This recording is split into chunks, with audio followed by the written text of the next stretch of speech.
할렐루야. 반갑습니다, 여러분.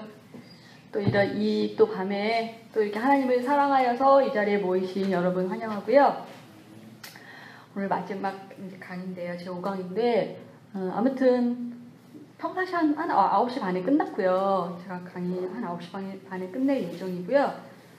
혹시 졸리시면 알아서들 대처를 하시길 바랍니다. 네. 왜냐하면 졸려서 못 듣는 것보다 일어서셔서 다른 거 하면서 여기 나온 어떤 말들을 놓치지 않으시는 게 유익하실 것 같아요. 예. 이제 끝까지 주님께서 함께 하실 걸 믿고 잠깐 기도하기 시작하겠습니다. 하나님 아버지 감사합니다. 또 이 밤에 저희들 또 이렇게 모여서 하나님이 허락하신 또 자존감에 대한 것들을 함께 나눌 수 있게 해주셔서 정말로 감사합니다. 주님께서 참으로 우리 이곳에 모인 우리 영혼들 한 사람 한 사람을 참으로 사랑하시는 것을 또한 믿고 감사를 드립니다. 이 자리에 모인 자들 또 이 강의를 듣는 자들에게 주님께서 허락하신 예비하신 그 선물들을 주시옵기를 간절히 원합니다. 우리가 참으로 마음을 열어서 하나님 정말 이 나눔들을 또 집중할 수 있도록 주님 도와주시고 한 사람도 참으로 그냥 간 사람 없게 하여 주시고 모두가 참으로 주님이 얘기하신 그 귀한 것들을 받아갈 수 있도록 주님 축복하여 주시옵소서. 저희 입술을 주님께 의탁하며 주께서 이 시간 함께 하실 것을 믿고 감사드리며 예수님 이름으로 기도합니다. 아멘. 네. 제 5강입니다. 그래서 우리가 이제 말이 들어가기가 좀 그런데 네, 하겠습니다. 그 타인으로부터의 피드백. 우리가 타인으로부터 피드백과 그리고 다른 사람과의 비교 또는 자기 이상 있잖아요. 우리 그때 말한 자기 이상으로부터 현실적 자기 이상으로부터 현실적 자기에서 자기 가치를 취하는 것. 무슨 말씀인지 알겠죠? 예. 그러니까 하나님의 피드백이 아니라 사람의 피드백, 그리고 다른 사람과의 비교, 그 다음에 자기 이상으로부터의 이상적인 자기 있잖아요. 이상으로부터 현실적 자기에서의 그 이상과 현실적 자기에서 느끼는 그 갭 있잖아요. 거기서도 자기 가치를 취하는 것은 우리에 대한 하나님의 생각과 우리에 대한 하나님의 하신 일의 근거에서 가치를 부여하는 것과 본질적으로 다르다는 거예요. 말은 좀 어렵지만 내용은 쉽습니다. 무슨 말씀이신지 알겠죠? 예. 타인의 피드백과 하나님의 피드백이 다르다는 거 경험해 보신 적 있으세요? 여러분? 타인의 피드백과 하나님의 피드백이 완전 180도 다를 수도 있어요. 그거는 언제 알 수 있냐면 일단 우리가 하나님의 심판대 앞에 설 때 분명히 알 수 있을 것이고요. 그리고 때로는 그때는 안 나타나도 시간이 지난 다음에 하나님은 사람이 피드백 해준 것과는 전혀 다른 피드백을, 그것이 사람은 긍정적인 피드백을 해줬는데 하나님은 부정적 피드백을 해주실 수 있고요. 사람은 부정적 피드백을 해줬는데 하나님은 긍정적 피드백을 해주실 수도 있어요. 그렇기 때문에 하나님의 피드백과 사람의 피드백은 일치하지 않습니다. 사실 많은 경우, 우리가 생각하는 것보다 더 많은 경우 그것이 일치하지 않는 경우가 많다고 생각하고 저는 또 개인적으로 경험해 본 적도 있습니다. 그래서 우리가 무엇을 기준으로 해서 우리가 무엇을 본질로 해서 살아가야 하는지, 그것은 우리에 대한 하나님의 생각, 그리고 하나님이 우리를 위해서 하신 그 일, 그것을 근거로 해서 우리 자신을 피드백을 해야 한다는 것입니다. 자, 어릴 때는 다른 사람의 거울에 비친 나로 착각을 하죠. 그쵸? 우리 그래서 무슨 이론이라고 했죠? 그거를 2강인가 어디서 하는데 거울 반사 이론이라고 해요. 거울 반사 이론. 나를 비추었던 세상에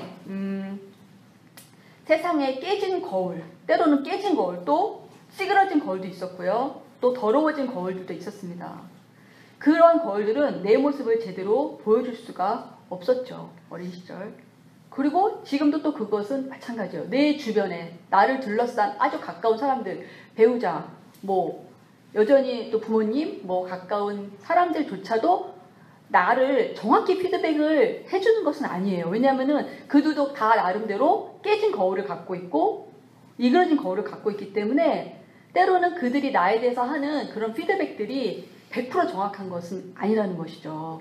그렇기 때문에 100% 정확한 피드백은 하나님의 피드백만이 100% 정확한 피드백입니다. 그 거울들은 자기 식대로 나를 보여주었고 또 지금도 또 나를 보여주고 있죠. 나를 평가하는 전권을 남에게 위임할 필요는 우리는 없다는 것이에요. 우리가 다른 사람이 나에게 충고하는 것은 받아들일 수 있지만 다른 사람이 나에 대해서 판단하는 말들이나 나에 대해서 하는 그런 피드백에 나를 전부를 맡길 수는 없다라는 거예요.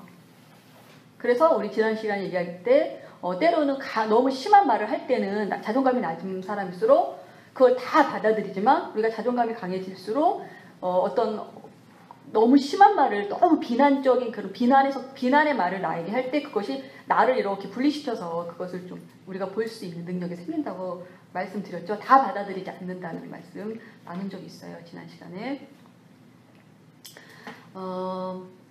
그래서 그런 전권을 남에게 우리가 위임할 필요는 없는 것이고 그래서도 안 되고요. 나를 가장 정확하게 보여주는 거울이 있는데 그것은 바로 누구의 거울? 하나님의 거울. 우리는 그래서 계속해서 말씀 속에서 말씀이 나를 뭐라고 말하고 있는지 하나님의 거울에 계속 나를 비추는 그런 작업을 해야 하는 것입니다.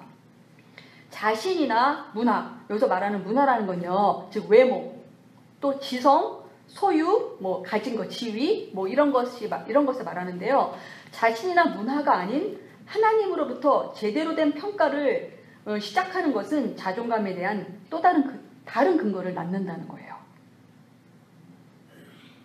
그래서 우리 자신에 대한 평가를 다른 사람이나 자신이 아닌 하나님으로부터 우리는 꼭 받아야 한다는 것입니다. 우리가 이 시간 마음을 정해야 되는 건 뭐냐면은 나에 대한 평가를 하나님에게 받기로 마음을 정해야 한다는 것이에요. 우리 나에 대한 평가를 누구에게 받기로 마음을 정합니까? 우리가? 하나님께. 그럴 때 우리가 날마다 하는 큐티가 바로 하나님의 평가예요. 하나님의 거울 앞에 나를 계속 비추는 그런 작업이 될 수 있습니다. 그래서 우리가 큐티를 할 때 뭐 다른 사람이 나한테 했던 말, 뭐 여러 가지 뭐 내 안의 생각들 그런 많은 것들이 있지만 그런 것들을 큐티할 때는 내려놓고 하나님이 어떻게 나를 비춰주시는지 하나님의 거울 앞에 우리가 날마다 나아가는 그 일을 해야만 우리가 다른 사람의 거울에 또 어떤 그 다른 어떤 일그러진 그런 거울에 나를 비추는 것을 우리가 멈출 수가 있어요. 그리고 이것은 하나님의 거울 앞에 내가 나아가는 거, 하나님의 평가를 받는 거, 이것은 또한 자존감의 문제뿐만이 아니라 제 생각엔 외식과 위선의 문제를 해결할 수 있는 길이라고 생각을 해요. 내가 지금 하나님 앞에서 행동을 한다라고 생각하고 하나님 앞에서 말을 하고 하나님 앞에서 생각을 갖는다라고 생각한다면 우리는 절대로 위선과 거짓을 할 수가 없어요. 근데 우리 안에서 위선이 나오고 거짓말이 나오고 정직하지 않은 이유는 사실 하나님 앞에서 행동하거나 하나님 앞에서 말하는 게 아니라 사람 앞에서 행동하고 사람 앞에서 말을 하기 때문에 위선과 거짓이 나오는 거거든요. 그래서 우리가 정직해지는 방법은 하나님 앞에서 생각하고 하나님 앞에서 말하는 거, 하나님 앞에 행동하는 거. 그것이 우리를 위선과 외식으로부터 우리를 막아주는 그런 해결책이라고 생각합니다. 그렇다고 자존감 그 자체를 우리가 꼭 또 그거를 추구해서는 안 된다는 거예요. 우리는 다른 무엇보다도 하나님을 구하도록 부름을 받았고 자존감은 행복과 마찬가지로 직접적으로 추구해서 얻어지는 것이 아니고요. 자존감은 자기 외에 다른 것을 구하는 과정. 그러니까 자기 몰두에서 벗어나서 다른 사람을 생각하거나 다른 사람을 위해서 하는 것이거나 하나님을 위해서 할 때 우리가 그럴 때 그런 자연스럽게 그 부산물로서 자연스럽게 주어지는 것이라는 거예요. 자존감 그 자체는 구해서 얻어지는 것이 아니라는 거예요. 행복도 그런 것이죠. 행복도 어떤 다른 것들을 할 때 행복은 저절로 주어지시는 거지 행복해야지 해가지고 행복을 구할 수 있는 것은 아니죠. 행복은 무지개와 같은 것이라서 손에 잡히지 않는 것이죠. 근데 어느 순간 보면 그 무지개가 내 손 안에 잡혀있는 그것이 바로 행복입니다. 그리고 자존감도 그와 같은 것이라고 할 수 있겠죠. 여러 가지 상처와 세상의 판단과 비판 그리고 스트레스가 나를 괴롭힐 때도 늘 하나님의 말씀을 생각하면서 나를 괴롭히는 자기 비하와 왜곡과 좌절과 불신으로부터 나올 수 있어야 한다는 것입니다. 그래서 하나님의 나에 대한 시각과 관점을 자꾸만 생각하고 생각하는 훈련 그것이 우리의 삶에서 정말 필요하다는 말씀 지난번에도 나눈 적이 있습니다. 행복은 자신의 소중한 가치를 깨닫는 순간 시작이 되는 거예요. 내가 주께 감사하오은 나를 지으심이 신묘막측하심이라 주 행사가 기함을 내 영혼이 잘 아나이다. 시편 139편 4절 말씀이죠. 네. 그래서 우리가 그렇다면은 우리가 높은 자존감과 자긍심을 누리고 살아도 되는 그런 신학적 근거를 이제 우리가 좀 함께 나누고자 하는데요. 첫째는 우리는 하나님의 형상대로 창조되었기 때문인 것입니다. 하나님은 자기가 창조한 인생을 보시고 심히 좋다라고 말씀하셨어요. 그 말씀이 창세기 1장 31절에 나와 있는데요. 하나님이 그 지으신 모든 것을 보시기에 심히 좋았더라. 자, 우리는 어떤 존재예요? 보시기에 심히 좋은 존재라는 거예요. 네. 우리 은영자매도 하나님 보시기에 심히 좋은 존재라는 것입니다. 네. 하나님 그 말씀 우리가 정말 기억했으면 좋겠어요. 하나님은 나를 지으시고 사람을 여섯째 날 사람을 지으시고 하나님은 보시기에 심히 좋았다라고 말씀하셨어요. 하나님은 지금도 나를 보시고 나의 연약함과 상관없이 내가 비록 연약할지라도 나를 보실 때 심히 좋으시다는 거예요. 하나님 아버지와의 관계에서 건전한 자아상을 누릴 수 있는 충분한 근거를 우리는 여기서 발견할 수 있다는 거예요. 왜? 하나님은 나를 보실 때 심히 좋아하시기 때문에. 두 번째는 우리는 그런 구속적 가치를 지녔다는 것이죠. 이런 말은 어떻게 보면 식상적으로 들릴 수도 있지만 정말 우리가 예수님의 십자가를 더 묵상하는 만큼 이 이야기를 우리가 함께 나눌 때 마음이 정말 벅차오르는 것 같아요. 그리스도의 십자가가 바로 그리스도인의 건강한 자존감의 객관적 기초이면서 근거라는 것입니다. 이런 말이 우리에게 식상적으로 들리면 안 된다는 거예요. 여러분, 이런 말이 식상적으로 들리시지 않으시죠? 정말 이런 말을 들을 때 정말 그렇다. 과연 그렇다. 맞아라고 내 마음에서 진정한 동의가 돼야 돼요. 진정한 동의가. 그래야 우리는 정상적인 그리스도인입니다. 나는 하나님께서 자기 아들의 생명을 내어주고 구속할 만큼 가치 있는 존재라는 거예요. 자신의 재산이나 학력이나 지식이나 직업이나 가문이나 사회적 신분이나 자격증이나 혹은 어떤 이력 등을 가지고 자기의 값을 매기는 것은 자기가 어떤 존재인지를 모르고 하는 거라는 거예요. 이렇게 하잘것 없는 것 같고 자기의 가치를 매긴다는 것은. 우리는 하나님의 시각으로 자신을 볼 때만 자신의 가치를 제대로 알 수 있다는 것입니다. 그렇다면 우리의 가치는 얼마일까요? 우리의 가치. 우리는 얼마짜리? 셀 수 없어요. 예수님 짤. 예수님 짤이. 네, 맞습니다. 과외 안 하셨는데 맞히셨어요? 예수님은 자신을 주고 우리를 사셨어요. 그렇죠? 하나님은 예수님을 죗값으로 지불하고 우리를 구속하셨어요. 우리의 가치는 예수님이에요. 우리의 가치는 예수님이에요. 다 같이 외쳐볼까요? 우리의 가치는 예수님이다. 마르틴 루터는 이런 말을 했다고 합니다. 하나님은 우리가 가치가 있기 때문에 우리를 사랑하신 것이 아니고 하나님이 우리를 사랑하시기 때문에 우리가 가치 있는 거라는 거. 저는 이 말이 참 공감이 됐어요. 그리고 참 감동이 됐습니다. 그렇기 때문에 하나님의 사랑에 대한 믿음과 확신이 자존감과 굉장히 밀접한 관련이 있다는 거예요. 내가 하나님의 사랑에 대해서 정말 그것이 믿음이 되고 확신이 되면 될수록 나의 자존감의 지수는 수직 상승한다는 얘기예요. 우리는 이제 새로운 피조물입니다. 신자는 이제 자신을 타락하고 부패한 무기력한 죄인으로 볼 게 아니라 그리스도 안에서 거듭난 새로운 피조물로 우리 자신을 봐야 된다는 거예요. 그렇기 때문에 옛사람을 벗어버리고 새 사람을 입는 것은 평생 지속되는 우리의 과정입니다. 그래서 우리가 지향적 존재이면서 과정적 존재라는 거 함께 나눴었잖아요. 그렇죠? 이것을 위해서 우리는 새 사람을 입기 위해서 평생 지속되는 이 과정에 참여하기 위해서 지금 이 시간 여러분 계신 거예요. 그리고 이 시간을 하나님께서 우리에게 허락하신 거라고 믿습니다.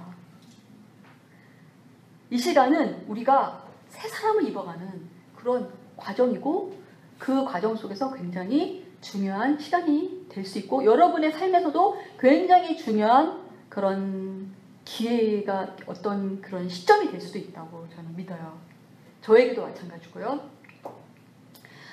세 번째, 하나님께서는 우리에게 성령의 은사를 주셔서 믿는 신자들의 공동체 사용하도록 허락하셨습니다. 지금 우리 나눈 게 뭔지 아시죠? 우리가 자존감을 누릴 수 있는 성경적 근거를 말씀드리는 거예요. 하나님이 각 사람에게 다른 재능을 주셨듯이 하나님은 오늘날 우리들을 저마다 독특한 방법으로 쓰셔요. 그쵸? 아까 민진자매 여기 나와서 찬양하고 최 목사님 여기 기타 연주하고 또 어쨌든 저는 여기서 이것을 함께 나누는 것처럼 각 사람에게 주신 재능대로 우리는 하나님께 독특한 방법으로 하나님은 사용하시는 것이죠. 우리 모두는 유일한 개성과 재능을 지니고 태어났다는 거예요. 우리는 우리의 유일성이 자부심의 근거라는 걸 인식해야 된다는 거예요. 우리나라 교육은 그 유일함, 유일성, 그 유니크하다는 거를 우리는 많이 강조하지 않는 것 같아요. 근데 서양 교육은 그걸 참 많이 강조하는 것 같아요. 서양의 미국에 가서 느낀 건 유니크하다는 것과 상상력. 그 두 가지 교육이 어린이 프로그램에서부터 그 얘기가 많이 나와요. 근데 우리는 이런 교육 어렸을 때 많이 받지 않아서 내가 유니크하다라는 건 영어로 찾아보면요. 유일무이하다는 거예요. 유일무이. 아니 나 같은 존재 이 세상에 또 있어요? 유일무이해요. 얼마나 정말 대단한 겁니까? 유일무이하다라는 거. 그렇죠? 그리고 독특하다는 뜻이고 유니크하다는 것은 아주 특별하다는 의미를 가지고 있어요. 그리고 고유하다는 뜻, 특유의 이런 여러 가지 의미가 있어요. 그러니까 우리의 가치가 이렇게 생각하면 유니크하다는 말은 굉장히 우리의 가치를 높여주는 참 멋있는 말인 것 같아요. 우리는 각자 하나님의 사업의 한 부분을 감당하기 위해서 선택되었다는 거예요. 하나님의 사업. 자, 나는 어떤 사업을 위해서 태어났을까? 선택되었을까? 여러분 한번 스스로 생각해 보시기 바랍니다. 그러므로 우리의 가치를 입증하려고 주위 사람과 경쟁할 필요가 없어요. 왜냐하면 유니크하다는 건 경쟁할 이유가 없는 거예요. 경쟁 자체가 무의미한 거예요. 유니크하다라는 건. 그쵸? 어떻게 비교를 해요? 유니크한데. 그죠? 얘하고 어떻게 비교를 합니까? 종이랑 펜하고. 그쵸? 비교할 수 없죠. 그러므로 하나님이 우리 각자에게 나눠주신 재능은 참으로 다양합니다. 그 재능과 은사를 주신 하나님은 그것으로 교회를 섬기고 하나님께 영광 돌리기를 원하시는데요. 복음을 위해 사용되는 능력은 모두 다 성령의 은사라고 말할 수 있다는 거예요. 복음을 위해서. 그래서 목사님 요새 그 자전거 전도 이렇게 말씀하시는데 그런 자전거와 관련된 그것도 복음을 위해서 사용되는 거기 때문에 성령의 은사라고 말할 수 있다는 것이죠. 그죠? 자전거를 잘 타든지 자전거를 잘 고치든지 그죠?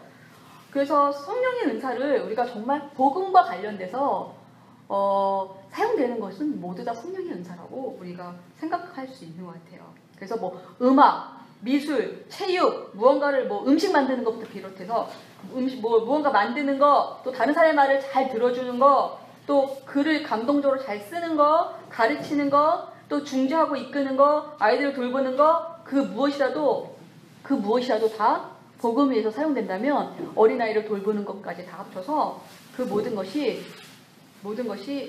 성령의 은사라는 것이죠. 그러면 다 보세요. 여러분 생각할 때 그 무언가가 없는 사람이 이 중에 한 명이도 있으세요? 없으시잖아요. 그죠? 무언가가 최소한 한 가지 이상 생각할 수 있는 거 무슨 많겠지만 그래도 생각나는 거 한 가지도 있으시잖아요. 그렇죠? 우리는 그것을 복음을 위해서 사용할 수 있어요. 때로는 내가 지금 가지고 있는 호기심조차도 그것이 자라나서 복음을 위해서 사용될 수 있는 것입니다. 제가 여기 이렇게 있는 것도 옛날에 사람의 마음에 대한 호기심, 사람의 내면에 대한 그 호기심이 있었어요. 20대에도. 그 호기심이 그냥 호기심을 계속 가졌고 관심을 가졌어요.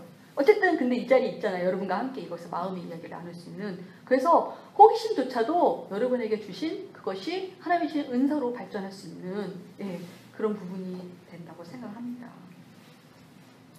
자, 우리는 또한 네 번째, 우리는 그리스도의 몸된 교회 안에서 서로 사랑하라고 명을 받았습니다.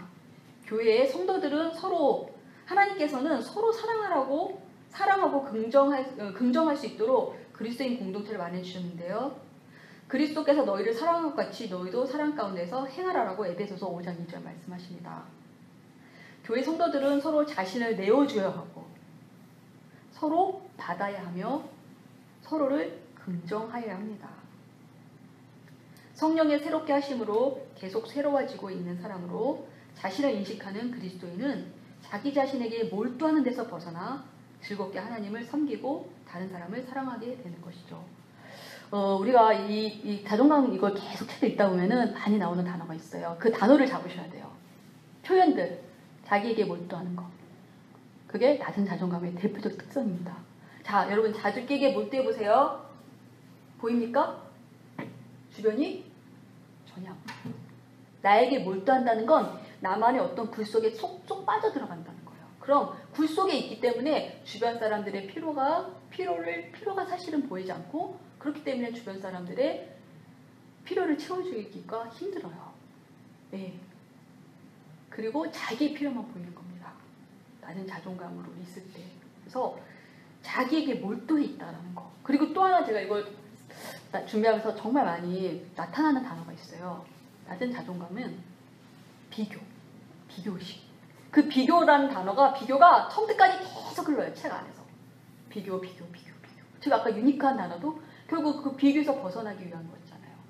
그렇기 때문에 이게 책을 전체적으로 훑을 때 낮은 자존감이 강력하게 가지고 있는 특성이 무엇인지를 뭐 여러 가지 증상들이 있지만 지난번에 나눴던 것처럼 그 중에서도 굉장히 강력하게 보여지는 두드러지는 그런 모습이 있습니다. 그 중에 하나가 두 가지가 자기 몰두와 비교의식.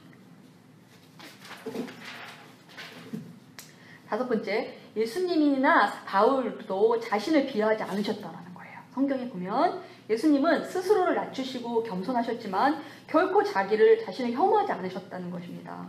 자신의 영광을 내려놓으셨지만 자기 존경심을 버리신 적이 없으셨습니다. 그는 기꺼이 저주를 받으셨지만 자신을 저주하지 않으셨어요. 멸시를 받아 사람들에게 버림을 받으셨지만 자신을 멸시하거나 거절하지 않으셨습니다. 그의 입에서는 자기 정죄의 말이 나온 적이 없습니다. 진정한 자기애는 하나님이 보시는 방식으로 나를 보는 것이며 진정한 자기 수용은 우리를 창조하신 후 심히 좋다라고 말씀하신 하나님께 대한 믿음에 기반을 둡니다. 또 계속 흐르는 말이 있죠. 뭐예요? 하나님이 보시는 방식으로 나를 보는 거. 그쵸? 하나님의 시각으로 나를 보는 거. 하나님의 관점으로 나를 보는 거. 계속 나오죠? 강의할 때마다. 그죠? 예. 열등감과 낮은 자존감은 오랜 세월에 걸쳐 형성이 됩니다. 그쵸? 우리의 이 열등감은 언제부터 오냐? 유치 시절부터 온 겁니다. 유치 시절. 그리고 거절감은 태아 때부터 온 거예요. 그러므로 정말 유치 시절부터 이 열등감이 생겼다면, 낮은 자존감이, 수치심이 생겼다면 이게 수십 년 동안 지금 쌓여 있잖아요. 가지고 있던 거잖아요. 그럼 단기간의 변화를 원하는 건 좀 무리죠. 그쵸? 오랜 세월 동안 퇴적되어 왔기 때문에 사실 시간이 좀 필요해요. 예. 그래서 너무 빨리, 왜 이렇게 안 변하지? 빨리, 이렇게 그런 생각을 갖지 말고 좀 여유를 갖고 그냥 마라톤이다 생각하고 내가 이걸 평생에 해결해 간다. 치유를 받는다라고 생각하고 좀 여유 있게. 그렇지만 내가 생각하는 것보다 내가 빨리 변화될 수도 있고 그거는 모르죠. 그렇지만 조급한 마음은 금물이라는 것입니다. 왜냐하면 조급함을 가지면 좌절하게 돼요. 실망하게 되고 또 하나님에 대한 원망이 생기겠죠. 네. 여기서 이제 자존감을 향상시키는 그 첫 번째 열쇠는 우리의 자기의 대화를 의식적으로 점검해보라고 하는데요. 자, 자존감을 향상시키는 팁이에요. 팁. 우리가 좀 어떻게 하면 좀 더 빨리 자존감이 향상될 수 있을까? 팁을 드리는 거예요. 자기 대화. 이거를 셀프 토크라고 하는데요. 이걸 의식적으로 점검해보라는 거예요. 자기 대화라는 말씀 들어보셨어요? 자기 대화. 자기 대화. 감이 오세요? 자기 대화. 우리는 사실 24시간 자기와의 대화를 지속하고 있대요. 우리가. 잠잘 때도 하는가 봐요. 24시간을 표현하는 거고요. 부정적 자기 대화는 부정적 자존감의 주요 원인이 된다는 거예요. 자, 자기 대화 한마디로 이거겠죠? 내가 나한테 뭐라고 얘기하고 있는지. 그거겠죠? 그거겠죠? 나의 마음속에서 자신에게 하는 말과 나의 삶 속의 사건에 대해서 부여하는 의미가 합쳐져서, 자, 무엇이? 내가 마음에서 나에게 하는 말, 그리고 내가 삶 속에서 어떤 사건이 일어나잖아요? 그거에 대해서 내가 부여하는 의미, 그 두 개가 합쳐져서 내가 살아가는 현실을 만들어내는 거예요. 강력하죠? 내가 살아가는 현실 얼마나 중요해요, 나에게. 그죠? 그게 가시밭이 될 수도 있고, 그게 탄탄대로가 될 수 있는데, 얘네 둘이 이 길을 만든다는 거예요. 나에 대한 말, 그리고 내가 부여하는 의미, 사건에 대해서. 그러니까 굉장히 중요한 부분이겠죠, 이 부분이. 대부분의, 낮은 자존감, 우리 지난번에 말했지만, 낮은 자존감 특징이 있어요. 환경에 대해서 어떻게 본다고 했죠? 우리에게 주어진 환경에 대해서 적대적. 그리고 뭐죠? 냉소적. 그리고 불신. 내 환경과 주변 사람에서 적대적이고 냉소적이고 불신을 가지고 있어요. 그럼 잘 보세요. 어떤 일이 일어나요? 어떻게 하겠어요? 적대적이고 불신을 가지고 냉소적으로 해석을 하겠죠. 그쵸? 의미를 부여하겠죠. 그죠? 또 그런 얘기도 했었죠, 지난번에. 자기식으로 오역해서 편집해서 듣는다. 왜곡하고 편집하고 오역하는. 그것도 함께 나눴었잖아요, 지난 시간에. 사건이 일어났어.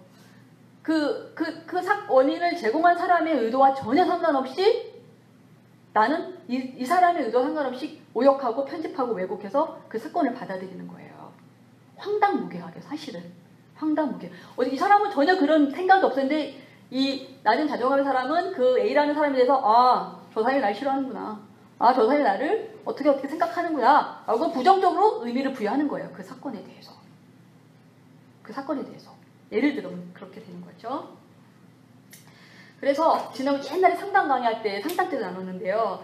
실제 리얼리티가 아니라 가상현실을 살아가는 거예요. 자, 진짜 현실은 이 사람이 나에 대해서 그렇게 생각하는 것도 아니고 아무것도 아니야. 근데 내가 이제 스토리를 만들어. 풀 스토리를 만들어요. 그죠? 비약해서. 자기만의 풀 스토리를 막 만들어서 어떻게 해요? 그 스토리 속으로 싹 들어가. 그리고 그 스토리 내가 만들어낸 가상현실이 실제 현실이 되는 거예요. 실제 현실이. 그 사람이 나한테 이렇게 생각했고 그 사람이 이런 생각 때문에 그렇게 행동했고 다 그렇게 돼버린 거예요. 나는 진짜 이야기가 돼버린 거야, 나한테는. 근데 그 사람은 전혀 몰라요. 나 혼자서 북치고 장구치고 스토리 만들어서 그 사람에 대해서 판단하고 그 사람에 대해서 예를 들어 안 좋은 감정 푹푹 품으면서 나 혼자 마음 상하면서 그렇게 그 현실 속에서 살아가는 거죠. 굉장히 리얼합니다. 여러분, 우리가 살아가는 현실이 진짜 현실을 사는 것보단요, 우리가 만들어낸 가상현실을 사는 그 현실이 훨씬 많아요. 왜냐면은 우리가 이 발을 밟고 있는 이 땅보다 우리는 우리 생각 속의 현실에서 실제로 더 많이 살아요. 그리고 생각 속의 현실에 더 많은 영향을 받고 생각 속의 현실에서 우리는 더 감정의 상처를 받고 또 그 순에서 건강도 안 좋아질 수 있고 사실 그렇거든요. 그래서 내가 생각 속에서 만들어낸 가상현실은 굉장히 강력한 거예요. 근데 자존감이 낮은 사람일수록 이 가상현실 속에서 물려 산다는 거예요. 그리고 가상현실이 실제 현실인 것처럼 살아가고 있다는 거예요. 이것이 그리고 그렇기 때문에 어떻게 되겠어요? 실제는 가시밭길이 아닌데 자기 혼자 가시밭길 만들어서 살아가는 거예요. 저 사람이 나에게 적대적이거나 나에게서 부정적인 마음을 품은 것도 아닌데 혼자 저 사람은 나한테 적대적이고 나한테 부정적이야 하면서 그 사람과의 관계를 혼자 끊고서 그냥 그렇게 사는 거죠. 이를테면. 정말 슬픈 현실입니다. 정말 슬픈 현실이에요. 우리는 다 이런 것들이 있어요. 정도가 심하든지 정도가 약하든지 어떤 사건을 딱 겪었을 때 우리가 그거에 대해서 부정적으로 막 생각해내는 그 정도가 심하든지 약하든지 하지 우리는 많은 경우 그런 부정적인 스토리를 많이 쓰면서 살아가고 있습니다. 오버하는 거예요. 오버. 낮은 자존감일수록 오버가 강해요. 오버 생각을 딱 끊어내는데 생각을 못 멈춰요. 그래서 오버하고 계속 오버해서 황당무계한 그런 현실을 만들어내는 것입니다. 그리고 그 현실 속에 내가 압도돼서 사는 거예요. 압도되어서 숨을 컥컥거리면서 숨도 못 쉬고 삽니다. 이와 같은 자기 파괴적인 사고를 중단시키는 것이 정말 그렇기 때문에 필수적으로 중요하다는 것이죠. 우리의 생각과 기대가 우리가 어떤 사람이 되는가를 만들어낸다는 거예요. 그런 생각도 살면 얼마나 위축되겠어요. 그죠? 관계에서도 얼마나 위축되고 많은 관계가 또 끊어질 수 있고, 그렇죠? 우리는 생각하는 대로 됩니다. 우리의 삶의 질은 우리의 생각과 믿음의 직접적 결과라는 거예요. 그러니 우리 삶에 미치는, 우리 생각이 우리 삶에 미치는 영향력이 엄청나다는 것이죠. 엄청나다는 것이죠. 그래서 지난번에 말씀드린 것처럼 하나님은 우리가 이런 쓰잘데없는 생각하는 거 너무나 싫어해요. 이런 생각들, 불필요한 생각들, 이런 생각을 가지고 사는 것을 하나님은 정말 싫어하세요. 자존감과 열등감은 관점의 문제입니다. 실제 문제가 아니라 관점의 문제. 이것은 외적인 조건의 문제가 아니라 자신을 바라보는 관점의 문제라는 거예요. 외적인 조건이 아니라 뭐의 문제? 관점의 문제. 부정적 자기대화와 싸우고 극복하는 탁월한 방법이 하나 있는데 그것은 긍정적 확언을 사용하는 것이라고 해요. 이건 또 뭐냐? 긍정적 확언. 이 배우에 있는 원리는 이런 거예요. 사람이 뇌가 있잖아요. 우리 두뇌는 두 개의 상반되는 개념을 동시에 할 수 없다고 해요. 가질 수 없다는 거예요. 서로 모순되는 그 두 가지의 개념 중 하나는 이기고 다른 하나는 완전히 소멸된다는 거야. 그러니까 두 개가 같이 존재하지 못하고요. 하나가 하나를 먹는다는 얘기죠. 그죠?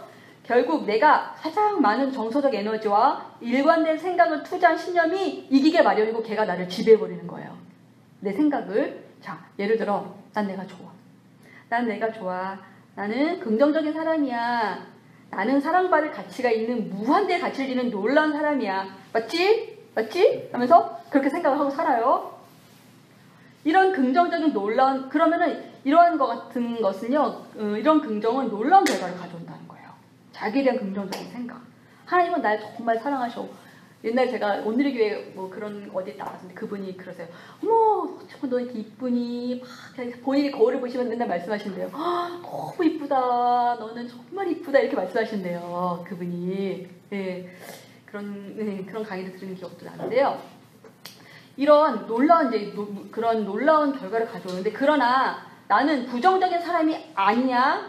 나는 나를 싫어하지 않는다와 같이 표현하지 말라는 거예요. 무슨 차이일까요? 왜냐하면 우리의 잠재의식은 아니다 또는 않는다가 아니라 나는 부정적인 사람, 거기에 더 초점이 맞춰진다는 거예요. 부정적 단어의 표현을 더 크게 보고 기억하고 있다는 거예요. 우리 뇌가. 그래서 뭐 뒤에 말이 아니다 해서 긍정적인 표현이라 할지라도 그렇게 하지 말고 긍정적인 단어를 쓰라는 거예요. 나는 참 행복해. 나는 참 예뻐. 나는 참 하나님의 사랑받는 딸이야. 나는 정말 하나님의 사랑받는 아들이야. 이런 긍정적인 단어. 예. 나는 그래서 그렇게 예. 그래서 문제인식은 반은 해결한 것과 같습니다. 따라서 성공의 열쇠는 우선 문제가 존재한다는 것을 인정하는 것인데요. 자, 지금 내가 나를 보면서 내 안에 어떤 것들이 있는지, 내가 어떤 것을 해결하기를 원하는지 그런 문제의식 가졌어. 그게 벌써 성공의 반이라는 거예요. 그걸 인정하면 정말 이미 우리는 문제를 해결받은 거라는 거예요. 여러분이 지금 우리 자존감에 대해서 함께 나누고 있잖아요. 아, 내가 지금 자존감의 부분에 이런 부분이 내가 정말 안 좋구나. 이런 부분을 해결해야 되겠다. 이런 생각을, 이거 강의를 같이 나누시면서 문제의식을 가져. 그럼 이미 해결이 된 거예요. 반은 해결된 거예요. 반은 해결된 거. 모르는 게 문제인 거예요. 알면 이미 반은 해결이 된 거, 해결이 된다라는 약속이 주어진 겁니다. 약속이 주어진 겁니다. 그래서 근데 인생의 성공에서 반드시 이제 필요한 태도는 뭐냐면 우리에게 일어나는 모든 사건에 내가 전적인 책임을 지는 거예요. 지금 내 삶에 나에게 있는 여러 가지 문제가 있잖아요. 어려움들이 있잖아요. 그거에 대해서 내가 피하거나 회피하지 말고 도피하지 말고 책임을 지라는 거예요. 정면 승부 보라는 거예요. 책임을 지라는 겁니다. 높은 자존감을 창출해내는 것은 나의 삶의 모든 측면을 전적으로 변화시키기 위해 할 수 있는 최선의 작업입니다. 내 삶의 나의 모든 측면을 전적으로 변화시키기 위해서 할 수 있는 최선의 일은 뭐라고요? 높은 자존감을 만들어내는 거. 높은 자존감으로 나를 변화시켜 가는 거. 그것이 내 삶의 열쇠를 가지고 있다는 거예요. 하나님의 은혜를 통해 그분의 무조건적인 열쇠. 네, 그러니까 자존감을 내가 이 높은 자존감을 창출해내는 것은요, 내 삶에서 모든 측면을 전적으로 변화시킬 수 있는 최선의 작업이라는 거예요. 네. 하나님의 은혜를 통해 그분의 무조건적인 사랑을 경험하는 것은 건강한 자기 개념을 갖기 위한 기반이 되는 것입니다. 하나님의 호의와 사랑을 받아내기 위해 우리가 할 일은 있을까요, 없을까요? 호의와 사랑을 받아내기 위해 우리가 할 일이 있을까요, 없을까요? 없어요. 딩동딩동. 없습니다. 없습니다. 우리는 전적으로 누구의 의로 살아가는 거죠? 이미 예수님이 십자가에서 이루어놓으신 그 의로 살아가는 거예요.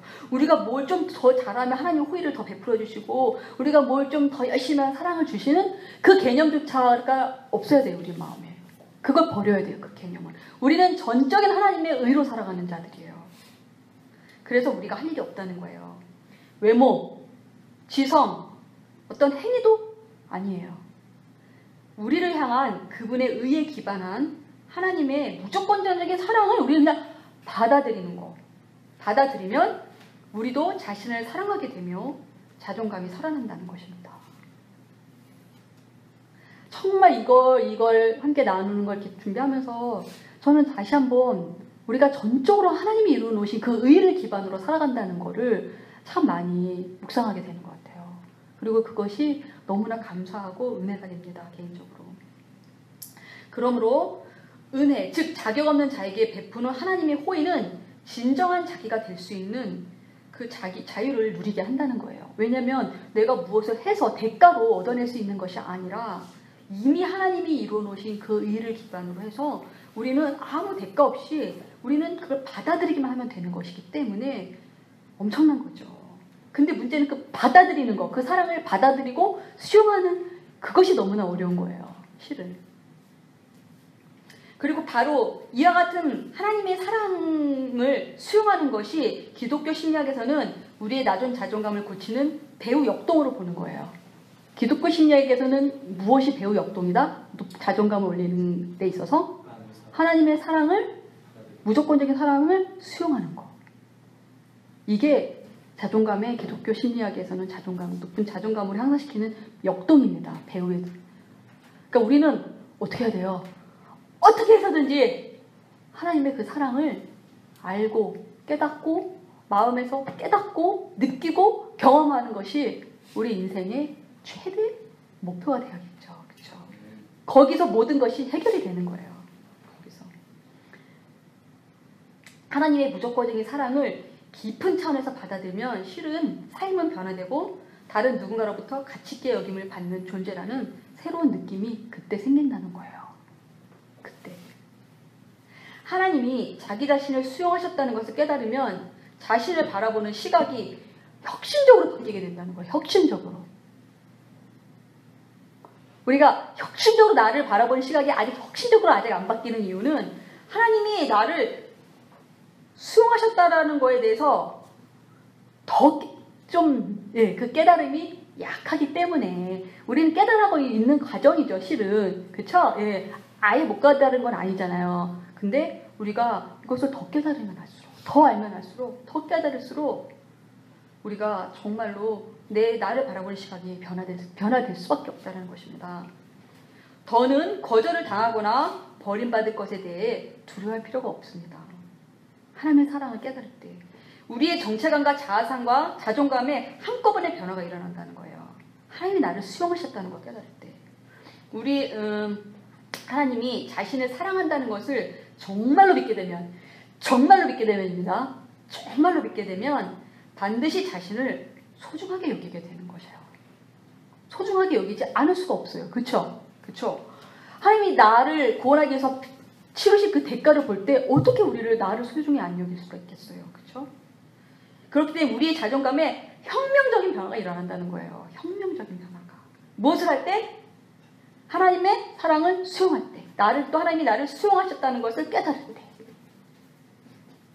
그러나 이처럼 예수님을 인격적으로 만나 새로운 피조물, 새로운 사람이 되는 것은 사실이지만 오랜 세월에 아까 말씀드린 것처럼 오랜 세월에 걸쳐 형성된 낮은 자존감은 사실 그렇게 생각보다 쉽게 사라지지는 않습니다, 여러분. 열등감은 우리의 내면에 깊이 뿌리를 내리고 있기 때문이에요. 깊이. 그래서 제가 첫 번째 강의할 때 그걸 나눈 적이 있죠. 때로는 축사도 할 필요가 있다는 거. 어떤 부분은 사단이 들어와서 집을 짓고 있기 때문에요. 너무 오래된 고질적인 것들이 있어요. 고질적인 것. 그건요, 축사를 해야 될 필요가 있어요. 때로는. 네. 아주 어린 시절부터 자기 왜곡과 자기 거절에 기초가 쌓여왔기 때문에 이러한 기초가 바뀌려면 시간이 필요합니다. 그리고 처리 과정이 필요하다는 거예요. 그렇기 때문에 자아상의 치유는 평생에 걸쳐 계속되는 성화 과정입니다. 평생에. 어떤 부분은 좀 빨리 변화되기도 하고요. 즉시 변화되기도 하지만 대부분은 과정과 성장의 결과로 우리가 그것이 발달되어진다는 거예요. 특히 자기 혐오.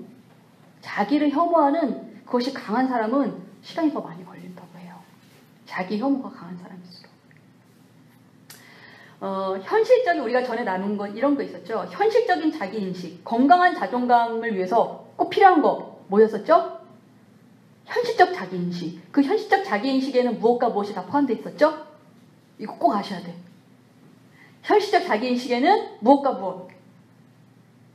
현실적 자기인식은 건강한 자존감의 필수 요소인데 이건 바로 내가 누구며 어떤 사람인지 현실적으로 아는 거예요. 그럼 이 현실적으로 나를 안다고 할 때는 무엇과 무엇이 꼭 포함되어야 돼요. 쌍두마차처럼. 나의 무엇과 무엇, 어떤 면과 어떤 면. 나의? 네? 네, 맞아요. 강점과 약점. 강점과 약점. 이걸 꼭 기억하셔야 돼요, 여러분. 현실적으로 자기를 인식한다는 건 약점만 인식하는 게 아니라 하나님이 나에게 주신 강점도 같이 인식하는 거. 그래서 우리가 자존감이 높아지는 건 그 나의 부족함을 깨달으면서 동시에 내가 가진 어떤 성취가 꼭 관련돼 있다고 했잖아요. 성취하고 연결이 돼야 자존감이 올라가는 거예요. 그래서 내가 가지고 있는 강점들에 대해서도 내가 알고 있어야 된다는 거예요. 무시하지 않고. 예를 들어 강점과 약점을 그대로 시인하고 수용할 수 있어야 되는데요. 일반적으로 우리는 실패는 낮은 자존감일수록 이래요. 실패는 과장하고 강점은 축소한다는 거예요. 이러한 왜곡으로 건강한 자존감을 가로막는 역할을 하는데 이런 왜곡은 아마도 우리는 오랜 세월 동안 우리 안에 있는 거인을 숨기고 살았다는 거예요. 우리 안에 거인이 있다는 거예요. 믿으세요? 거인을 숨기거나 일부러 무시했을지도 모른다는 것이죠. 자기 또 성격 중에서 한 번도 성장하거나 성숙하도록 허락되지 못한 어떤 좋은 부분이 또 있다는 거예요. 그런 부분들도 내가 발견하고 받아들여야 된다는 것입니다. 이러한 것도 바로 현실적인 자기 인식에 속하는 거예요. 나의 장점을 내가 발견해내는 거. 또한 우리는 우리가 아닌 것이 되려고 노력할 필요가 없다는 것입니다. 이것도 굉장히 중요한 부분인데요. 우리가 존재하는 것, 그리고 하나님이 우리를 사랑하시는 것으로 우리는 족하다는 것입니다. 제가 전에도 말씀드린 적이 있는데 저도 어떤 사모라는 그 책 뒷분에 대해서 항상 그 마음에 부담이 있었어요. 사모는 이러하고 이러고 이래야 되는 거 아닌가? 생각 속에 있는 그 사모의 상이 있었어요. 기존에서 봐왔던. 근데 어찌됐든 개인적으로 저는 하나님이 그냥 네 모습으로 있어. 이렇게 말씀하시는 것 같았어요. 저에게. 그냥 네 모습으로 있어. 그 마음에서 그것이 제가 느껴지면서 사실 참 많은 자유함을 누렸습니다. 왜냐하면 내가 생각하는 사모는 이런 상인데 이상적인 사모가 있고 내가 현실적으로 가지고 있는 나의 모습이 있잖아요. 거기서 느끼는 그 갭으로는 내가 그 어떤 사모라는 직분을 생각할 때 저는 정말 너무나 마음에 부담이 있었어요. 근데 제 마음에 그냥 네 모습으로 있어 라고 말씀하실 때 정말 엄청난 위로가 됐고 힘이 됐고 격려가 됐고 예, 너무 감사했습니다. 그래서 그렇게 있었습니다.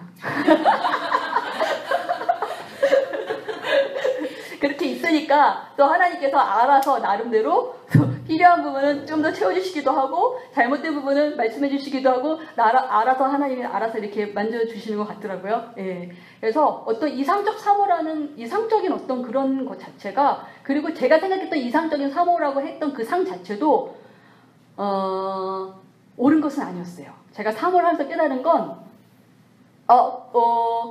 저 사람이 사모님 되면 좋겠다라고 생각했는데 또 그것만은 아니라는 생각이 들었어요. 예. 그래서 아무튼 우리 안에는 잘못된 왜곡된 이상적인 어떤 그것이 있다라는 거예요. 근데 하나님은 그런 이상적인 왜곡된 이상을 가지고 있으면 우리는 결단코 하나님 앞에 담대하게 나갈 수도 없고 하나님의 사랑을 우리가 참 이렇게 경험한다는 것은 너무나 힘들어요. 예, 왜냐면 항상 부족한 자니까. 그 이상에 비쳤을 때 자기는 항상 부족한 자이기 때문에 그 어떤 형태의 이상이든 내려놓는 게 좋습니다. 저는 저대로, 여러분은 여러분대로 그 이상을 내려놓을 때 참 자유를 느끼게 되는 것 같아요. 그래서 또한 우리가 우리가 아닌 것이 되려고 노력할 필요가 없는데 우리가 존재하는 것 그리고 하나님이 우리를 사랑하시는 것으로 좋게 합니다. 비록 우리는 탁월함을 위해 노력하겠지만 그 탁월함조차도 그것이 우리 평가의 근거로 만들 수는 없다는 거예요. 탁월함을 향해서 노력하는 것은 중요하죠. 그렇지만 내가 탁월하기 때문에 내가 하나님께 어떤 평가를 받을 거라는 그 근거로 삼을 수는 없다는 거예요. 오직 그리스도 안에서 새로운 피조물이 된 것만이 우리를 하나님 앞에서 받으실 만하게 만든다는 것입니다. 우리는 더 이상 거절을 두려워할 필요가 없습니다. 진짜 우리의 모습을 바라보는 것을 회피할 필요가 없게 되었다는 것입니다. 왜냐하면 하나님 우리를 수용하시기 때문에 하나님 우리를 수용하시기 때문에 진짜 우리를 바라보는 것을 우리는 이제 용기 있게 봐야 돼요. 회피할 이유가 없다는 것입니다.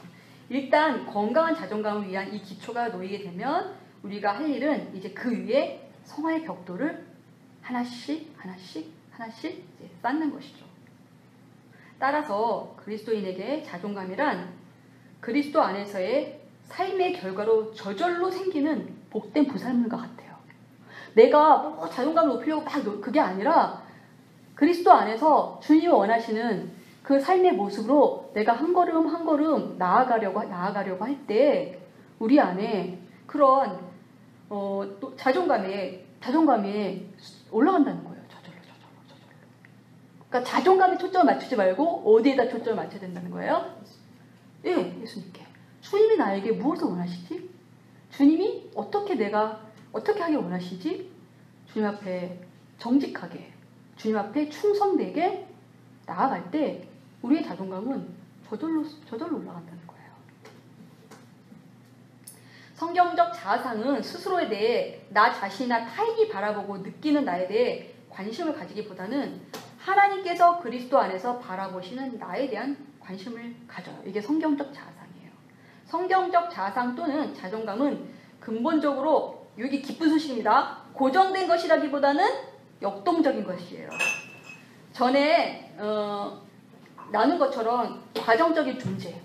우리는 과정적인 존재. 그래서 우리의 자존감도 어떻게 해요? 끊임없이 우리는 계속 새로워지고 있어요. 지금도. 그렇죠? 어제보다 오늘 더 새로워지셨습니까? 그죠? 1년 전보다 작년보다 올해 더 새로워지셨죠, 여러분?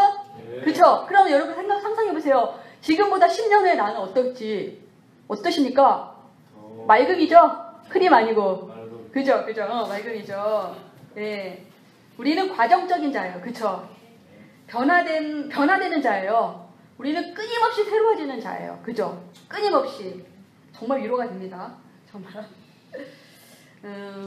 그러면은 여기서 잠깐 나눌 것은 이제 낮은 자존감과 열등감을 가진 자신뿐만이 아니라 우리가 이제 또 다른 우리 주변의 사람들도 있잖아요. 그래서 우리가 이제 우리가 알고 있어야 할 것들을 잠깐 나눌게요. 자, 우리에게는 타인도 알고 자신도 아는 표면적 자아가 있어요. 무슨 말씀이신지 알겠죠? 남들도 나에 대해서 인식하는 나, 나도 인식되는 뭐예요? 수면 밖으로 드러난 나가 있어요. 빙산의 일각에서 9분의 1 말고 10분의 9 말고 10분의 1. 남도 알고 나도 아는 나, 표면적 자아. 자아 존중감을 높이려면 먼저 표면적 자아를 취하라는 거예요. 겉으로 드러난 나. 나도 알고 남도 인식할 수 있는 나. 그리고 그것을 치유해야 되고 자신과 평화하는 것입니다. 자신과 평화하려면 삶에서 바꿀 수 있는 것은 개선하지만 바꿀 수 없는 상황은 수용하라는 것입니다. 근데 바꿀 수 없는 거 나올 때마다 항상 나오는 게 있어요. 외모. 이 책에 외모에 대한 얘기 참 많이 해요. 외모에 대한 부분이 실제적으로 사람들이 정말 60 몇 프로가 사람이 정말 외모로 인해서 외모가 자존감에 미치는 영향이 굉장히 큰 것 같아요. 외모에 대한 얘기가 참 많이 나오는 거 보면. 그래서 사람은 자신과 평화할 때 긍정적 자아상을 갖게 되는데요. 찰스 스킨 스윈돌이라는 그분께서 어떤 말씀하셨냐면 정말 참 너무 좋은 말씀인 것 같아요. 이분이 이런 말씀하셨어요. 오래 살수록 삶의 자세가 인생에 미치는 영향을 새삼 깨닫고는 한다. 이분이 좀 어느 정도 사시고 하신 말씀이겠죠? 오래 살았으니까 하신 말씀이겠죠? 나에게 삶의 자세는 사실보다 중요하다. 어떤 사실이 있잖아, 나를 둘러싼. 그거보다 내 삶의 자세가 더 중요하다는 거예요. 과거보다도 중요하며 나에게 주어졌던 과거가 있잖아요. 나의 어린 시절과 부모님, 교육, 돈, 환경, 실패, 성공, 나에 대한 다른 사람들의 생각이나 말, 행동보다도 중요하다. 나의 겉모습이나 재능, 기술보다도 중요하게 생각한다. 놀라운 점은 우리는 매일 그날을 받아들이는 자세를 선택할 수 있다는 거예요. 오늘 하루를 내가 어떻게 살아갈 것인지 또 나에게 주어진 것들 그걸 받아들이는 자세를 내가 선택할 수 있다는 것입니다. 우리의 과거는 바꿀 수 없어요. 바꿀 수 없다. 사람들이 특정한 방법으로 행동한다는 그 사실도 바꿀 수 없다. 그쵸? 우리가 어떻게 다른 사람 바꿀 수 있겠어요? 남편을 못 바꿔요. 남편의 행동 방식을. 그죠? 우리 부모님의 행동 방식, 내 자녀의 행동 방식도 바꾸기가 힘들죠. 보이지 않는 것을 바꿀 수도 없다. 우리가 할 수 있는 일은 오직 우리가 갖고 있는 단 하나의 줄, 그 줄, 삶의 자세를 연주하는 것이다. 내가 뭔 연주예요? 정말 멋있는 말이죠? 뭘 연주한다고요? 내 삶의 자세. 근데 그게 줄이 딱 하나야. 그 한 줄을 내가 날마다 연주한다는 얘기예요. 정말 대가사오세요. 인생의 10% 정해진 것도 있지만 90%는 내가 어떻게 결정하느냐에 따라서 달라진다는 것입니다. 우리도 마찬가지. 당신도 마찬가지다. 이렇게 말씀하셨어요. 삶의 자세에 책임을 져라. 라고 말씀하셨어요. 우리의 삶의 자세에 대해서 책임을 져야 합니다. 우리는. 이제는 책임을 져야 해요. 이제는. 그동안 안 졌으면 이제는 책임을 져야 할 때가 됐습니다. 그 다음 자신에게 기쁨과 만족을 가져다주는 일을 하라고 그랬어요. 자존감을 올리기 위해서. 그런 활동과 열망은 우리에게 진정한 기쁨과 만족을 가져다 주기 때문입니다. 아까 목사님 말씀 나눴는데 목사님이 자전거를 요새 자전거 이렇게 수리하고 막 이런 거 하시잖아요. 다른 사람을 이렇게 하는데 다른 사람 섬기는데 목사님 너무 마음이 기쁘다는 거예요. 그리고 목사님이 거룩해진다고 했나? 뭐라 하셨죠? 경건? 영성이 좋아진다는 느낌을 받는 것 같다고 말씀하셨어요. 아까요. 저녁을 먹다가. 근데 제가 이게 생각난 거예요. 이 부분을 제가 준비했던 게 그게 뭐냐면 목사님 자존감이 올라가는 거예요. 사실은. 우리가 봉사하는 거, 특히 다른 사람 섬기고 봉사하는 거, 그런 삶을 사람들이 기쁨으로 많이 하잖아요. 그런데 안 믿는 사람들도 그런 삶을 살 때 그들의 자존감이 올라가는 거예요. 누군가를 위해서 살고 누군가를 위해서 봉사할 때. 그래서 목사님이 그 얘기를 할 때 목사님 당신 자존감이 올라가는 거라고 제가 거기 나왔다고 목사님한테 말씀드렸거든요. 누군가를 섬기고 봉사한다는 것이 참 이런 큰 의미가 있는 것 같아요. 예. 세 번째, 다른 사람과는 비교할 수 있는 아까 말한 나 자신의 유니크한 가치와 중요함과 독특함이 각자에게 있다는 거예요. 자, 여러분들도 나의 숨은 재능을 발견하세요. 드러난 재능도 있지만 아직 드러나지 않은 재능들도 있어요. 나 자신의 숨은 재능, 숨은 특성들을 제대로 보고 자신의 귀함을 발견할 때 열등감의 늪에서 벗어날 수 있는 거예요. 이거는 유니크한 건 성취하고 연결되는 거라고 말씀드렸죠. 성취는 굉장히 중요한 거예요. 성취는. 예. 그래서 특히 중요한 타인으로부터. 중요한 타인이면 누구겠어요? 가족. 그쵸? 특히 가족이나 뭐 이렇게 교회 안에서 뭐 가까운 사람들일 수도 있고요. 중요한 타인으로부터 용납과 긍정이 적절한 자기 사랑을 개발하는 데 기초적인 역할을 한다고 해요. 뭐 부모도 그 역할을 부모나 여러 또 뭐 이렇게 뭐 목회자도 될 수 있고요. 교회 안에서는 그쵸. 중요한 타인이 우리를 수용하고 긍정할 때 우리는 자신을 사랑하고 수용하는 법을 배운다고 합니다.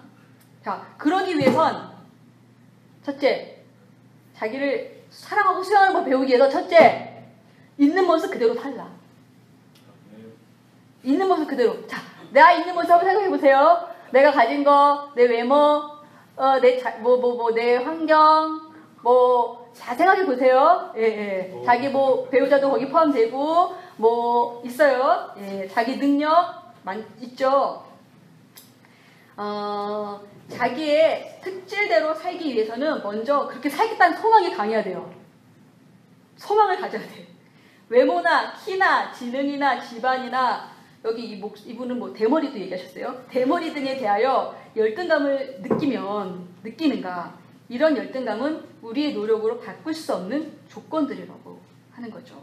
그런데 이런 선천적 조건에 대해서 생긴 열등감이 모든 열등감이 60%를 넘는다고 해요. 선천적 열등감 조건들이 외모, 키, 지능, 집안 이런 거겠죠. 그렇죠? 이런 선천적 조건에 대한 열등감을 해결하는 방법은 단 한 가지. 방법은 단 하나. 우리 부모, 내 외모, 내 지능 이런 거 주어진 현실을 그대로 받아들이는 거. 방법이 없습니다. 받아들이는 것입니다.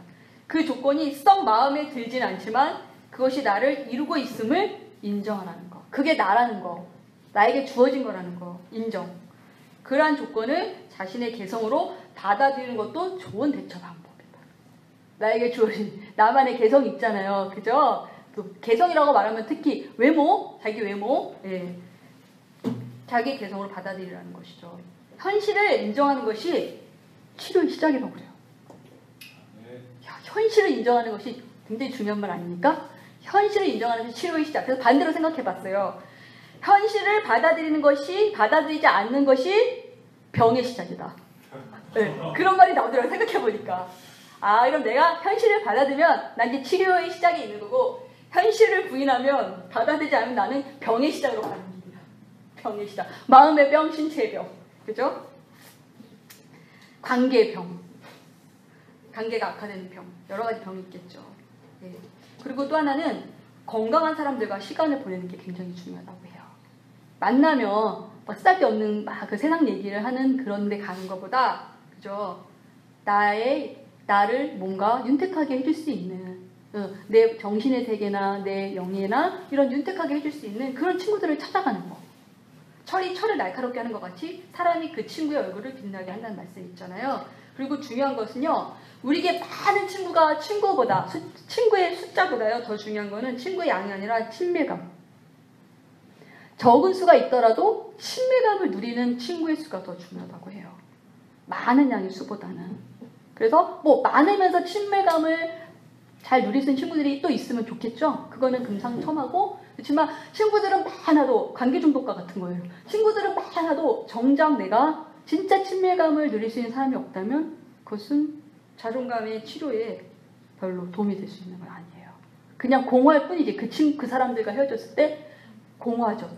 그래서 또 관계를 원하고 그런 것입니다. 그리고 또 자기에게 가장 진실한 친구가 되는 거. 여러분은 자신에게 가장 진실한 친구가 되어가고 계십니까? 네? 그런 것 같아요. 나를 이 세상에서 가장 좋은 것으로 여기라는 것입니다. 나를 막 구박하지 말고, 나를 막 치지 말고, 친구로. 그랬구나. 나도 그랬구나. 자기 자신을 제대로 평가하는 법을 배우면 평생 사라지지 않는 최고의 자신감을 얻을 수 있다고요. 나를 제대로 평가하는 법. 그래서 이 못난 놈, 게으르고, 이 한심한 놈, 이 바보 같은 놈, 이렇게 자기를 내치지 말고, 넌 완벽하지 않아. 넌 실수할 수 있어. 괜찮아. 잘 해결될 수 있어. 이렇게. 됐지? 그래, 바로 맞아. 너는 이런 게 좀 약해. 잘해봐, 다음부터. 이렇게 자기를 다독거리는 거. 응. 다독거리시다. 예? 너 왜 그랬어? 야, 너 그러지? 아유, 이 바보.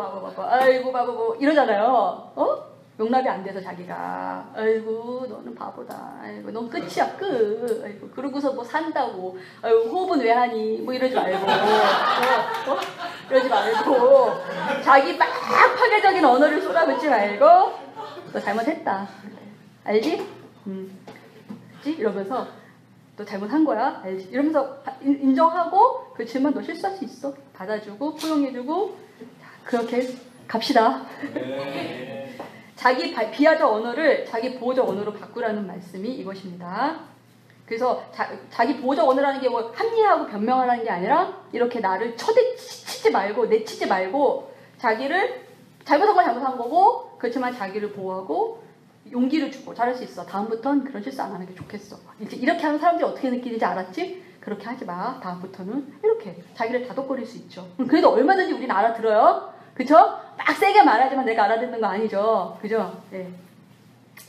자신을 사랑하고 다른 사람들도 인정하며 사는 삶이 행복한 삶이라는 겁니다. 그러기 위해서는 마음의 패러다임을 바꿔야 돼요. 이게 또 비교의식이 또 나와요. 내가 남들보다 더 잘날 필요는 없다. 나는 나에게 주어진 인생을 살 뿐이야. 나는 내 길을 가는 거야. 그죠? 왜 성경 보면은 예수님의 제자들도 막 비교했잖아요. 예수님 쟤는 어떻게 돼요? 막 이렇게 궁금해 하잖아요. 다른 사람. 그런 거에 대해서 예수님이 대답하지 않으시죠. 그쵸? 우리는 내 갈 길만 가면 되는 거예요. 우리는 유니크한 존재이기 때문에 비교 대상이 아니에요. 절대로. 쟤는 쟤고 나는 나. 진짜 자존감은 다른 사람이 우리에게 줄 수 있는 것이 아니에요. 이것은 내면 깊은 곳에 나오는 거라는 거. 다른 사람이 제가 나를 어떻게 좀 어떻게 해서 되는 게 아니라 내가 하는 것입니다. 내가 내면의 작업을 통해서 내 안에서 나오는 것이에요. 그래서 건강한 자존감은 다른 사람에게 친절하고 매사에 솔직 정직하고 정직이라는 단어 굉장히 중요해요. 셋째, 배우고 계획하고 성취 하는 등 생산적인 삶을 살고 네 번째, 우리 자신에 대해서 긍정적인 태도를 개발하는 데서 오는 것입니다. 다른 사람을 사랑하기 위해서는 먼저 우리 자신을 사랑해야 돼요. 나를 사랑하지 않는 사람은 잘 보세요. 자존감이 낮으면 우리는 사실 자기를 사랑하지 못하는 거예요. 자기를 사랑하지 못하는데 어떻게 다른 사람을 사랑해요? 잘 보세요. 사랑하는 척은 할 수 있어요. 사랑하려고 발버둥을 칠 수 있어요. 근데 어떻게 해요? 곧 바닥이 드러나요. 상대방도 알아. 바닥이 드러난 걸. 그래서 그것 때문에 또 자기를 자책해. 근데 용납하기 싫죠? 받아들이기 싫어요. 그런 자기. 근데 실은 받아들이셔야 돼요. 우리는 낮은 자존감은 나를 사랑하지 않는 이상 우리는 절대로 다른 사람을 진정으로 사랑할 수 없어요. 좋아해 줄 수는 있어요. 좋아해 줄 수는 있지만 사랑과 좋아해 주는 거는 너무나 다른 거예요. 사랑은 자기의 이익을 취하지 않는 건데 좋아하는 건 자기 이익을 취하는 거예요. 우리는 정말 나를 사랑하지 못하고 있다면 내가 다른 사람을 사랑하려고 하지 나는 널 사랑하는데 왜 너는 날 사랑하지 않아? 이렇게 말할 자격이 없어요. 사실은. 저는 그렇게 봐요. 그래서 겸손해집시다.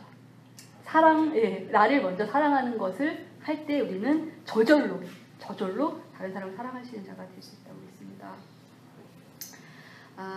우리들 대부분은 엮이는 가정에서 자라난 성인 아이들입니다. 모든 사람들은 그 마음속에 상처받은 내면 아이를 데리고 사는데요. 정신적 고통을 겪는 사람들의 문제를 살펴보면 현재의 삶을 살지 못하고 과거의 문제에 갇혀서 혼란과 우울과 불안과 부정적 정서에서 벗어나지 못하고 있는 것을 우리가 이제 알게 되는데요. 여기서부터 잠깐 중요한 부분을 잠깐 나누겠습니다. 이제 거의 끝나가요. 저도 끝까지 오냐고 힘들었어요. 자, 그러므로 중요한 부분이 여러분, 이게 없으면 자존감을 우리가 향상시킬 수가 없어요. 미해결 과제의 해결은 과거에서 벗어나 현재의 신체적, 정신적, 사회적으로 건강하고 행복한 삶을 사는 방안이 되는 건데요. 자, 미해결 과제가 있어요, 우리 가운데. 과거의 상처 경험은 이게 바로 미해결 과제예요. 계속적으로 자존감과 자아상에 부정적인 영향을 끼치는 거예요. 과거의 미해결된 과제를 해결해주는 과정이 우리는 꼭 필요한 거예요. 그래서 우리의 자존감을 치유받기 위해서. 내적 치유는, 자, 우리가 지금 하는 게 내적 치유죠. 내적 치유는 신앙적으로 말하면 성화의 과정을 다루는 것이에요. 지금 우리가 다루는 이 내적 치유는 그냥 뭐 자존감 이거가 아니라요. 우리는 지금 성화의 과정을 다루는 거예요. 내가 어떻게 더 하나님 원하시는 모습으로 성화될 수 있는지 그 과정 가운데 여러분이 있는 거예요. 믿으십니까? 네. 그리스도를 닮아가기 위해 과거의 문제를 해결하고 마음의 문제를 해결하는 것이 내적 치유예요. 상처는 항상 죄의 문제와 얽혀있기 때문에 죄와 상처의 문제는 함께 다뤄져야 합니다. 자, 이게 무슨 말이냐면요. 저희가 전에 부부 문제, 저희 목사님이랑 저랑 부부 문제를 다rum을 받으면서 하나님이 가르쳐주신 부분이 그거였어요. 너희들의 죄의 문제를 다루라는 거였어요. 그래서 제가 저의 죄의 문제를 여러분과 나누기도 했었는데요. 저의 죄의 문제를 다루고 목사님도 목사님의 죄의 문제를 다뤘어요. 그랬더니 하나님이 죄의 문제를 계속 보여주시는 거예요. 그 죄의 문제를 놓고서 하나님 앞에 엎드리니까 죄의 문제를 해결하려고 막 하니까 관계 문제가 해결이 되더라고요. 그리고 서로에 대한 상처의 문제가 해결되기 시작했어요. 그래서 저희가 그때 깨달은 건 부부 문제는 부부 관계는 결국 서로의 각자의 죄의 문제를 해결할 때 해결될 수 있다라는 거로 결론을 내렸었거든요. 실제로. 근데 이거 할 때 이 얘기가 나오는 거예요. 그래서 저는 경험을 했기 때문에 너무 이 부분이 너무 마음에 와닿았어요. 그러니까 결국 우리도 또 어떤 누군가의 어떤 상처의 부분이 있잖아요. 그 부분에 있어서 사실 죄의 문제를 다뤄야 되는 부분이에요. 상처의 문제는. 그 부분이 굉장히 중요한 것 같습니다. 그리고 나의 죄의 문제를 먼저, 상대방은 못 본다 할지라도 나는 먼저 나의 죄의 문제를 볼 수 있어요. 그쵸? 그 사람은 그렇다 치더라도 그 사람은 안 보는데 어떻게, 그거는 어쩔 수 없어요. 그쵸? 근데 나는 나의 죄의 문제를 볼 수 있어요. 나는 그 부분에 있어서, 그 상처에 있어서 내 죄의 문제를 하나님 앞에 가지고 나갈 수 있다는 거예요. 그것이 중요한 겁니다. 그럼 하나님께서 그런 부분도 내가 먼저 내 죄를 보려고 하면 그 사람도 하나님께서 만져주실 거라고 믿어요. 그리고 이런 상처의 부분을 내 안에서 해결해 주실 거라고 믿습니다. 그래서 거절감이나 분노나 두려움, 원망, 적대감, 낮은 자존감 등 부정적 감정으로 고통받는 이들은 대개 어린 시절 유기나 학대나 결핍이나 상실의 피해자들입니다. 우리가 상처를 치유받으려면 자신이 어떤 일로 상처를 입었고 고통을 당했는지에 대해서 정확한 인식이 우선되어야 된다는 거야. 대충 이래서 이게 아니라 내가 어떻게 상처를 받았고 어떤 일을 겪었고 이런 분명한 그것에 대한 그걸 분명히 봐야 된다는 거예요. 진정으로 용서한다는 것. 자, 여기 처음 나왔어요. 용서의 부분을 다루는 거예요, 지금. 용서. 이게 없으면 우리가 자존감의 부분을 온전히 해결받을 수 없다는 거예요. 진정으로 용서한다는 것은 제약의 공포, 혐오스러움, 그리고 사악성을 직시하고 있는 그대로 바라보면서 그 제약을 저지른 사람을 용서하는 거라는 거예요. 그 죄악을 분명히 보면서 그렇지만 그 죄악을 저지른 사람을 용서하는 거라는 거예요. 그러니까 그 죄악과 그 죄악을 저지른 사람을 분리시키는 겁니다. 용서는 죄와는 싸우되 죄는 용납하는 행동입니다. 수용은 모든 발달의 시작이에요. 뭔가 발달되기 시작할 때 수용이 기본으로 있어야 되는데 바꿀 수 있는 것은 무엇이든 바꾸는 노력을 해야 된다는 것이죠. 그러나 바꿀 수 없는 것은 그대로 수용하는 법을 배우라는 거예요.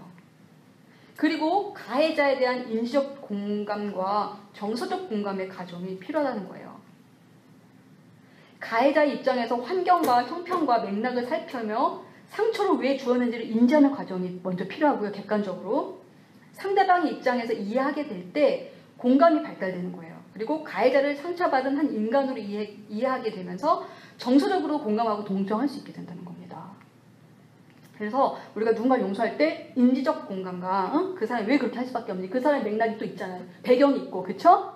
또 예를 들어 부모님이라면 그 부모님은 왜 그럴 수밖에 없었는지, 부모님의 또 어린 시절이 있고 과거가 있고, 또 그 부모님이 부모님과의 관계가 또 있잖아요. 이런 걸 인지적으로 보라는 거예요. 그리고 그럴 때 우리가 그 죄를 범한 그분에 대해서 정서적인 어떤 공감이 일어날 수 있다는 것입니다. 용서는 상대방의 처지를 발견하는 것이라고 말하고 있어요. 용서는 피해자가 아닌 승리자가 되는 거예요. 용서하는 사람이. 왜냐하면 용서가 주는 혜택은 용서를 베푼 사람이 오롯이 다 받기 때문이에요. 혜택 상처를 누가 받아요? 정말 용서를 한 사람. 용서는 상처 입힌 자를 심판하고 보복할 권리를 하나님께 넘기고 하나님께 모든 처리를 맡기는 것입니다. 이렇게 용서에 대해서는 먼저 용서를 하겠다라는 그런 의지가 필요해요. 의지. 그럼 의지를 발휘했어. 의지를 했어. 근데 그 다음날 되니까 또 용서하기 싫어. 그죠? 마음이 막 올라오죠. 미운 마음. 막 싫은 마음이 막 올라와. 그럼 어떻게 돼요? 어떻게 돼야 돼요? 우리는 계속 연습하는 거예요. 의지로 먼저 시작을 하고 그 다음에는 용서해도 비용서의 감정이 올라올 때마다 용서를 결정한 걸 기억하고 선포. 나는 누구누구를 용서한다. 용서는 단번에 일어나는 과정이 아니기 때문에 그래요. 상처가 떠오를 때마다 용서를 연습해야 되는 겁니다. 연습. 용서를 지속하면서 이게 습관이 되고 내면화가 이제 돼요. 내면화가 되면 겸손과 감사와 자비의 인격이 내 안에 성품으로 이렇게 변화되고 승화된다고 합니다. 그래서 여러분 이 선포는 좀 많은 능력이 있어요. 선포.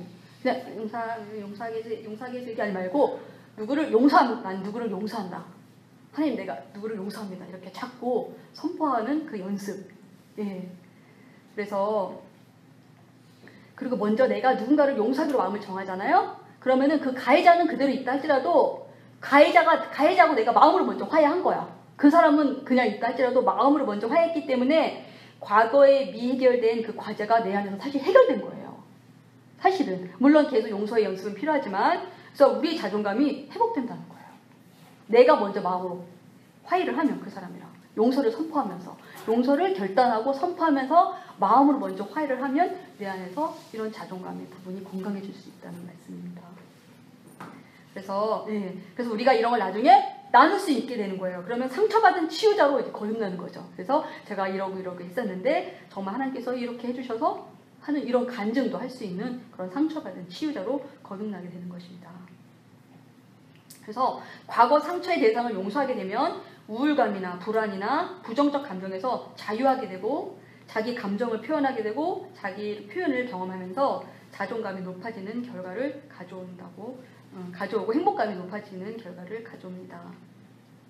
자, 부부관계에 있어서도 마음의 상처가 치유되지 않고 부부가 진정한 정서적 친밀감을 누리는 것은 불가능해요. 부부간에 서로가 상처가 있어.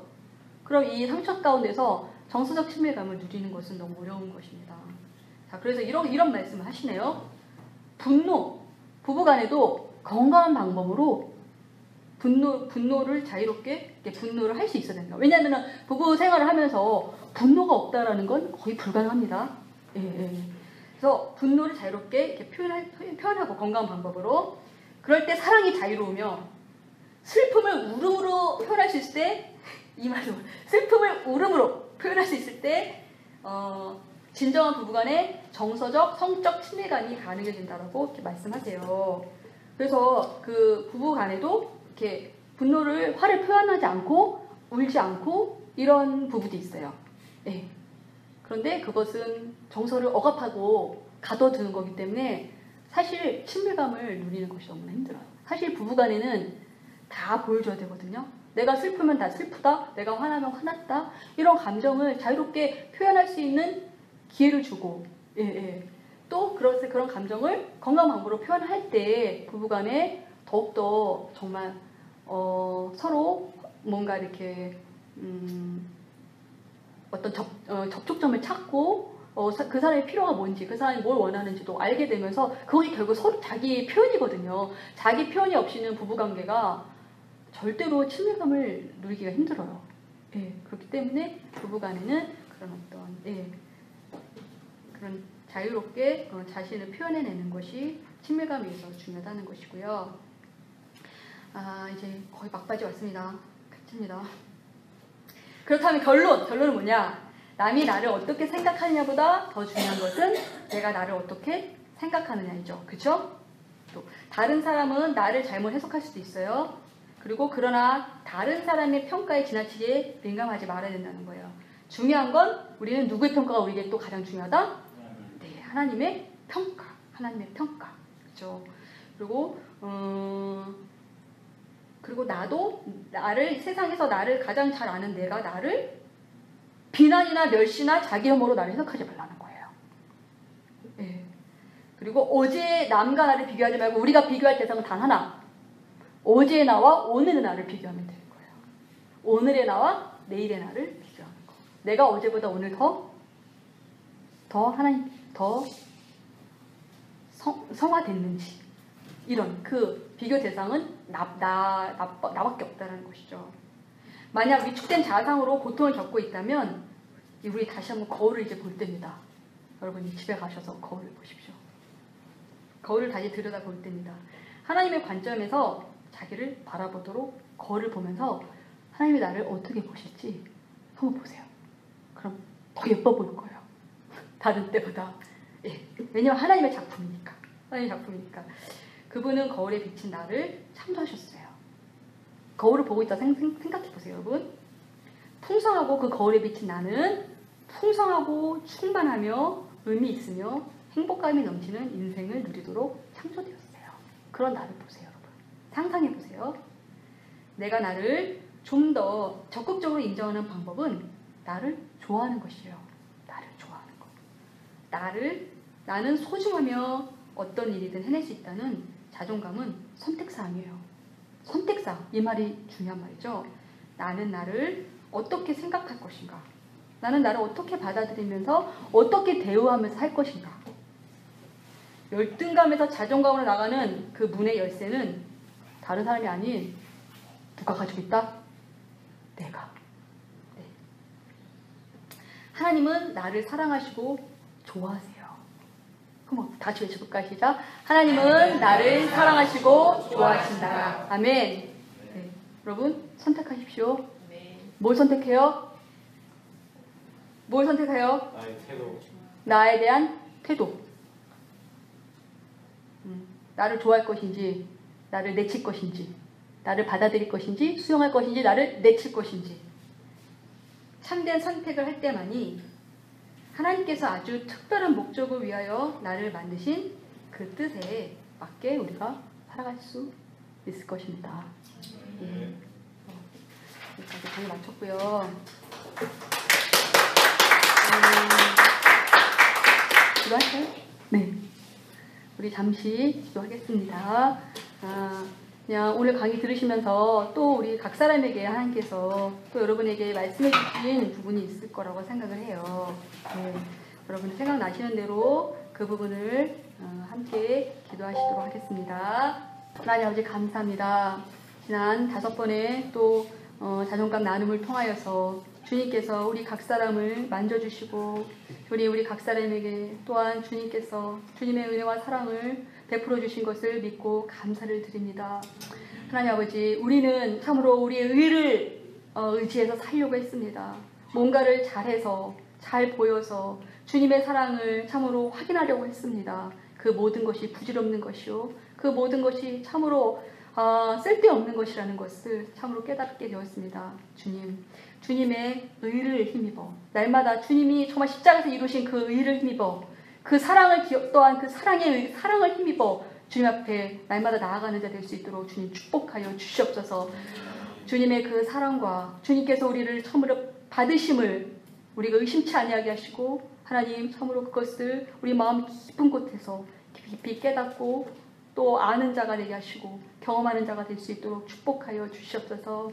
이 자리가 주님 우리가 정말 더 한 걸음 더 성화되는 그 정말 가정 가운데 있는 자리임을 또한 기억합니다. 주님 남과 나를 비교하는 자 되지 말게 해주시고 오직 어제 오늘과 나를 오늘의 나와 내일의 나를만을 비교하며 하나님 앞에 더 거룩한 자로 한 걸음 한 걸음 나아가는 그것만을 소망하며 참으로 열망하는 자로 살아갈 수 있도록 주님 축복하여 주시옵소서.